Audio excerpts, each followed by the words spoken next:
എന്തൊക്കെയാ കുഞ്ഞുകുട്ടന്റെ പരിപാടി?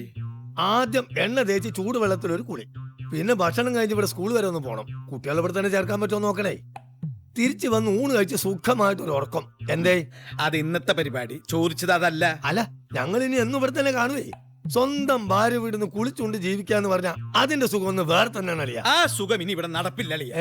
അധ്വാനിച്ച് സ്വന്തം കുടുംബം നോക്കാൻ പറ്റാത്ത ഒരു കല്യാണം കഴിക്കാൻ പാടില്ല. മനസ്സിലായ? ആ വർത്താനം പറയരുത്. അളിയനേക്കാൾ മുമ്പ് ഉളിയും കൊട്ടോടും കണ്ടോനാണ് ഞാൻ. വേണമെങ്കിൽ ബേപ്പൂർ ചെന്ന് അന്വേഷിച്ചോക്കെ കുഞ്ഞുട്ടിന് ആരാന്ന്. അതിനെന്തിനാ ബേപ്പൂർ വരെ പോണേ? ചെരുപ്പ് കടക്കാരൻ ജോർജിന്റെ മേശ പണിത് ആരാ? അതെങ്ങനെ പട്ടിക്കൂടായത്? ഗൾഫുകാരൻ സുബൈറിന്റെ ഉമ്മയ്ക്ക് കട്ടിലുണ്ടാക്കിയിട്ട് ആദ്യത്തെ കിടപ്പിൽ തന്നെ കട്ടിലൊടിഞ്ഞ് ആ തള്ള കിടപ്പിലായില്ലേ? അലമാരി പണിത കോഴിക്കോട്, കോഴിക്കോട് പണിത എലിപ്പെട്ടി. എന്ത് പറഞ്ഞാലും ഒരു ബേപ്പൂര്. ഇനി ബേപ്പൂർ എന്ന് പറഞ്ഞാൽ ബേപ്പൂർ ഞാൻ കത്തി. ബേപ്പൂരെ പറ്റി പറയാനല്ലേ? ബേപ്പൂരിന്റെ ചോറ. ബേപ്പൂർ നിന്റെ ചോറ് ഞാൻ ശരിയാക്കി. അമ്മേ, നീ അച്ഛനും മാമനും തല്ലോടി കളിക്കുന്നേ.